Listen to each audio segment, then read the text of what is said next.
নমস্কাৰ এডিআৰই এক্সামৰ কাৰণে most important কিছুমান কমন কুৱেশ্যন এনচাৰ লৈ আহিছোঁ গতিকে ভিডিঅ'টো স্কিপ নকৰিব শেষলৈ চাই থাকিব আটাইকেইটা কুৱেশ্যন যথেষ্টখিনি গুৰুত্বপূৰ্ণ হয় লগতে ভিডিঅ'টোৰ আৰম্ভণিতে আপোনালোকক জনাব বিচাৰিছোঁ আপোনালোকে যদি এডিআৰই এক্সামৰ কাৰণে প্ৰিপাৰেশ্যন কৰি আছে আপোনালোকে এইখন গাইডবুকৰ জৰিয়তে প্ৰিপাৰেশ্যন কৰিব পাৰে যিখন গাইডবুক সম্পূৰ্ণ চিলেবাছ অনুসৰি প্ৰস্তুত কৰা হৈছে এইখন গাইডবুকত আপোনালোকে 13,000তকৈ অধিক কুৱেশ্যন এনচাৰ অসমীয়াতে লাভ কৰিব এইখন গাইডবুকৰ পৰা যোৱা বছৰ হৈ যোৱা এডিআৰই গ্ৰেড 3 গ্ৰেড 4 পদৰ পৰীক্ষাত যথেষ্টখিনি কুৱেশ্যন এনচাৰ কমন আহিছে গতিকে আগন্তুক আপোনালোকৰ এডিআৰই 2.0 কাৰণে প্ৰিপাৰেশ্যনৰ কাৰণে যথেষ্টখিনি গুৰুত্বপূৰ্ণ হ'ব এইখন গাইডবুক আপোনালোকে যদি নিশ্চয় এইবাৰ চাকৰি এটা ল'ম বুলি ভাবিছে আপোনালোকে এইখন গাইডবুকৰ জৰিয়তে এবাৰ প্ৰিপাৰেশ্যন কৰি চাওক আৰু এক্সামটো আপোনালোকে দি চাওক তেতিয়া আপোনালোকে গম পাব কিমান কামত আহিব আপোনালোকৰ এইখন গাইডবুক সম্পূৰ্ণ চিলেবাছ অনুসৰি প্ৰস্তুত কৰা হৈছে গতিকে যিসকলে এতিয়াও ডাউনলোড কৰি লোৱা নাই ডাউনলোড কৰি ল'ব পাৰিব লিংক এই ভিডিঅ'টোৰ তলত ডেছক্ৰিপশ্যন বক্সত দিয়া আছে সেই লিংকত ক্লিক কৰি আপোনালোকে ডাউনলোড কৰি মোবাইলতে খুব ভালদৰে প্ৰেক্টিছ কৰিব পাৰিব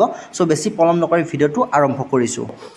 ফাৰ্ষ্ট কুৱেশ্যন দিয়া আছে তলৰ কোনবিলাকেই এটাৰ বাহিৰে কয়লাৰ প্ৰকাৰ সো অপশ্যনসমূহৰ তিনিটা ইয়াৰ কয়লাৰ প্ৰকাৰ কোনটো কয়লাৰ প্ৰকাৰ নহয় চিনাক্ত কৰিব দিছে ইয়াৰ কাৰেক্ট আনসাৰ হৈছে অপশ্যন খ চেল কয়লাৰ প্ৰকাৰ নহয় অৰ্থাৎ লিগনাইট বিটুমিনাছ আৰু এন্থ্ৰাইজ হৈছে কয়লাৰ প্ৰকাৰ নেক্সট কুৱেশ্যন দিয়া আছে তলৰ কোনটো অঞ্চলত আটাইতকৈ বেছি উত্তাপৰ তাৰতম্য ঘটে আগ্ৰা অঞ্চল দিল্লী আৰু চণ্ডীগড় মুম্বাই আৰু কংকন অঞ্চল উৰিষ্যাৰ উপকূল অঞ্চল ইয়াৰ কাৰেক্ট এনসাৰ অপশ্যন গ মুম্বাই আৰু কংকন অঞ্চলত আটাইতকৈ বেছি উত্তাপৰ তাৰতম্য ঘটে নেক্সট কুৱেশ্যন দিয়া আছে আন্দামান আৰু নিকোবৰ দ্বীপপুঞ্জত মুঠ দ্বীপৰ সংখ্যা কিমান 250 241 229 219 শুদ্ধ উত্তৰ অপশ্যন খ আন্দামান আৰু নিকোবৰ দ্বীপপুঞ্জত মুঠ 219টা দ্বীপপুঞ্জ আছে নেক্সট কুৱেশ্যন লাক্ষাদ্বীপ দ্বীপপুঞ্জৰ উৎপত্তি স্থান ক'ত আগ্নেয়গিৰিৰ পৰা প্ৰবালৰ পৰা বোকাৰ পৰা গেদহিলৰ পৰা শুদ্ধ উত্তৰ অপশ্যন খ প্ৰবালৰ পৰা লাক্ষাদ্বীপপুঞ্জৰ উৎপত্তি হৈছিল তাৰ পিছৰ কুৱেশ্যন দিয়া আছে পশ্চিম ঘাট পৰ্বতৰ লানিটো হৈছে মাইকেল পাহাৰ অজন্তা পাহাৰ নীলগিৰি কাভামম পাহাৰ শুদ্ধ উত্তৰ অপশ্যন খ কাভামম পাহাৰ হৈছে পশ্চিম ঘাট পৰ্বতৰ লানি তাৰ পিছৰ কুৱেশ্যন আছে ভাৰতবৰ্ষৰ গোটেই বিশ্বজুৰি পানী থকা নদীসমূহ ক'ত পোৱা যায় পূবৰ অঞ্চল উত্তৰ অঞ্চল কৰমণ্ডল উপকূল কেৰেলা উপকূল অৰ্থাৎ ভাৰতবৰ্ষৰ কোনটো অঞ্চলত গোটেই বছৰজুৰি নদীসমূহত পানী থাকে ইয়াৰ কাৰেক্ট এনসাৰ অপশ্যন খ উত্তৰ অঞ্চলৰ নদীসমূহত গোটেই বছৰজুৰি পানী থকা দেখা যায় নেক্সট কুৱেশ্যন দিয়া আছে নিজম উপত্যকা কি কেৰেলাত অৱস্থিত বৰ্ষাৰণ্য কৰ্ণাটকত অৱস্থিত বৰ্ষাৰণ্য মহাৰাষ্ট্ৰত অৱস্থিত বৰ্ষাৰণ্য এটাও নহয় ইয়াৰ শুদ্ধ উত্তৰ অপশ্যন ক নিজম উপত্যকা কেৰেলাত অৱস্থিত এখন বৰ্ষাৰণ্য তাৰ পিছৰ কুৱেশ্যন দিয়া আছে তলৰ কোনখন ৰাজ্যৰ 70%তকৈ অধিক জনসংখ্যা দৰিদ্ৰ সীমাৰেখাৰ তলত অসম বিহাৰ উৰিষ্যা মধ্যপ্ৰদেশ ইয়াৰে শুদ্ধ উত্তৰ অপশ্যন গ উৰিষ্যাৰ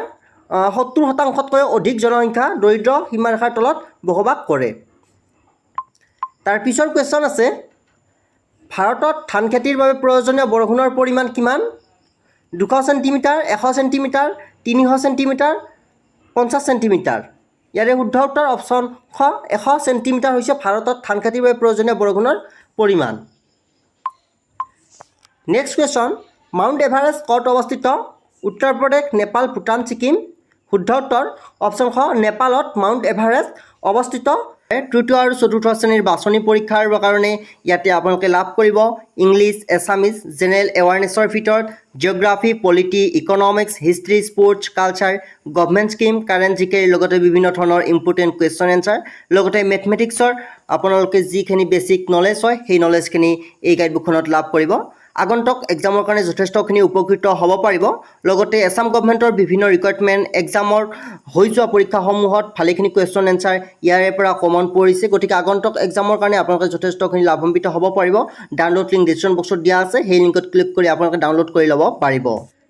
মাউণ্ট এভাৰেষ্ট হৈছে পৃথিৱীৰ উচ্চতম শৃংগ ইয়াৰ উচ্চতা হৈছে 8,848 মিটাৰ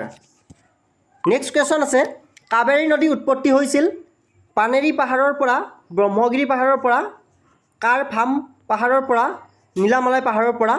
শুদ্ধ উত্তৰ অপশ্যন খ ব্ৰহ্মগিৰি পাহাৰৰ পৰা কাবেৰী নদীৰ উৎপত্তি হৈছিল। নেক্সট কুৱেশ্যন দিয়া আছে চেন্নাইত অৱস্থিত ভাৰতৰ দীৰ্ঘতম সাগৰ তীৰৰ নাম কি? মেৰিনা সাগৰ তীৰ, এলিয়েটৰ সাগৰ তীৰ, সোণালী সাগৰ তীৰ,